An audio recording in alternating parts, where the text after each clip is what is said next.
Okay, welcome to Spore. This is a very difficult game to demo in 20 minutes. We actually have many different levels in the game. We have the cell game, the creature game, tribal, city, civ, and space. We're going to show you 2 levels today, kind of in depth. But first we're going to start with one of the editors. Each one of these game levels has an associated editor with it. Almost everything you're going to see in this game is creatable by the player. And this is the creature editor in the game. We start with this torso. It's a very clay-like thing. You can kind of grab, manipulate, shrink, expand, use the mouse wheel to sculpt it. And so this kind of becomes the starting point for our creature. So I'm going to grab this thing and kind of inflate this a bit, drag it around. And what you can do in this editor is influencing not just the look of your creature, but also the way it's going to perform in the world. So I'm going to start here, put a couple of legs from the leg palette here on our creature, and then some feet from the feet palette. You'll notice there are different columns here. A lot of these parts also have morph channels, so they can sit here and kind of distort them. Each part has a number of different kind of directions it can be bent and manipulated in. Now we're going to put some eyes on from the sense palette. This is pointing the eyes. Mouths, depending on the mouth we pick, our creature will be a carnivore, herbivore, or omnivore. This will also determine the voice that our creature has in the game, whether it's a bird-like voice or insect-like, etc. Now let's get this guy some arms. Now this is designed so that almost anybody can come up and make something really interesting in about 2 or 3 minutes. We want players to feel like basically they can create something that a Pixar artist would create over weeks. Now this is my just basic creature that I've thrown together. Now we go into the texturing step. The program will actually analyze the topology of this creature, and I'm going to make this guy kind of dark green and try some different textures. Each one of these is a different procedural texture that we're applying to the creature. And it actually kind of knows where to shadow it, where the legs are, where the back is. We can also combine overlays on top of this. So this is an overlay layer that I'm going to make kind of yellow, and we can try different types of stripes on our creature.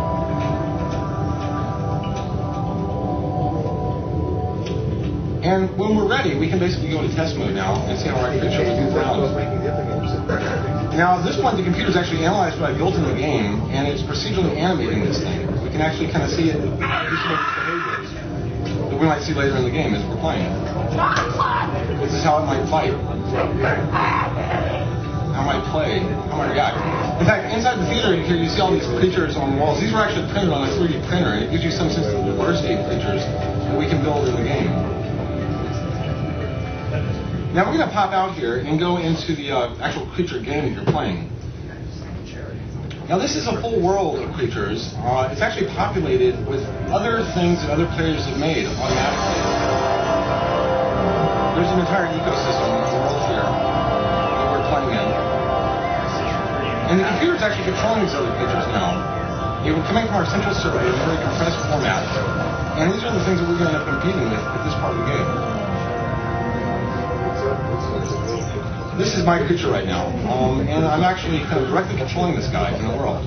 And he has to kind of survive and eat. I'm going to run away from that guy. Okay, I want to be near there. So basically, at this point in the game, I need to eat and get enough points where I can reproduce. So these guys are small. We take one.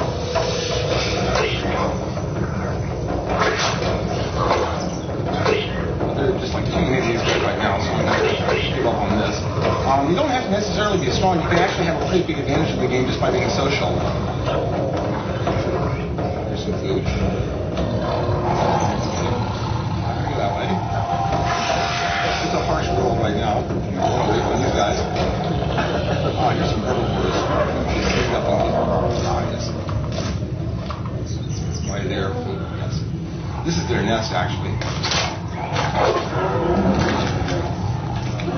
Okay, I'm going to run away.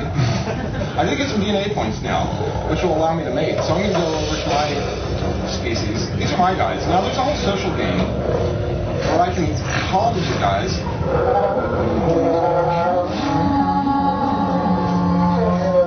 This one's ready to mate. I can tell by the little hearts there. And this is what will get me back in the editor where I can opportunity to design my creature. Procedural mating.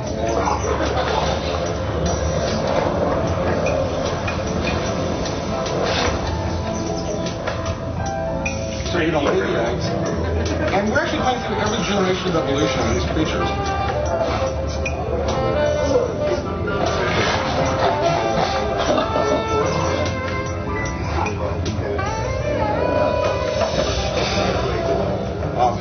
protect the eggs until they hatch. And so the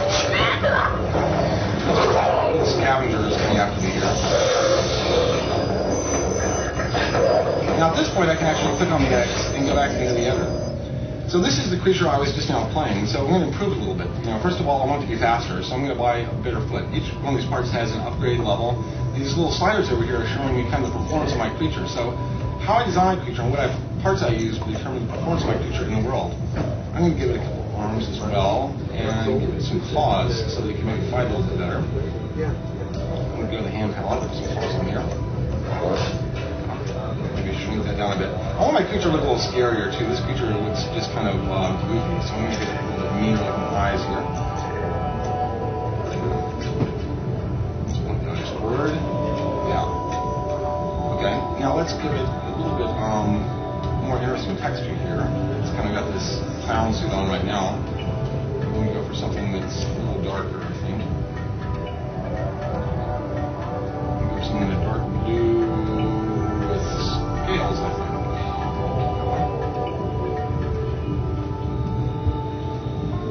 And now I'm going to change the overlay to something red, some stripes on the back. So you can spend as much time in the editor or as little time as you like in these generations. Okay, this is my new creature, so I'm going to come back into the world with this creature. Now coming back into the world, I'm actually not a grown-up. I actually start as a baby. So this is the baby version of the creature I just designed. These are my siblings and my parents. Now I can make friends by clicking on these guys, and they will actually become part of my herd, and we can work together as a group. So I get the little friendship sign. This is kind of like a friendship game in the sim. And now my little friends will follow me around the world, and we can kind of work together as a team.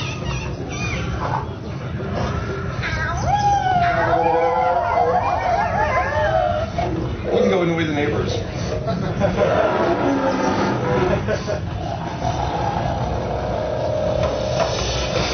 If I do this long enough, the babies are going to get eaten, so I'm going to skip over this part of the game. Now, we're going to skip over several levels of the game here. We're skipping over the tribal game where our creatures become intelligent and they start building tribal tools, huts, and have relationships with other tribes. There's an associated hut editor where you get to design the hut of the creatures. Also, at some point, you can even design the flora of the game, change, make very kind of imaginative worlds using that. Later, we go to the city game, where it's kind of a simple version of SimCity. We're designing their buildings, designing the city layout, and kind of the specialization of the city. There's a building editor as well as a city editor. Eventually, we get to the civ game where we're designing vehicles that we'll actually use to kind of crawl around the surface of the planet and interact with other civilizations. We're actually going to skip ahead to that phase right now. This is kind of the very end of the civilization game that we're going to. Same species that we were playing before, same planet, just much, several hours later into the game. So, this is one of the cities that I've built for my creatures. All the things you see on the screen here are, creatable by the player and then automatically shared to the pollinated content. We actually have several different cities on this planet here. This is our home city.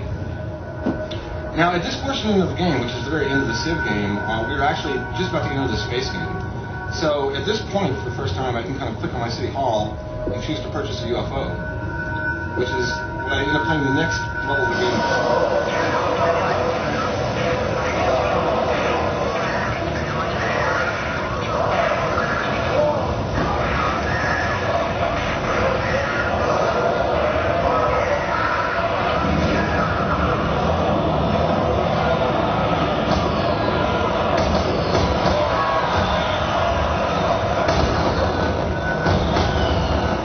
So I'm now flying this UFO around, and this is basically my avatar for this portion of the game. So I can kind of visit other cities that I've captured earlier in the Civilization game, and kind of see some sense of the diversity of styles of vehicles and buildings.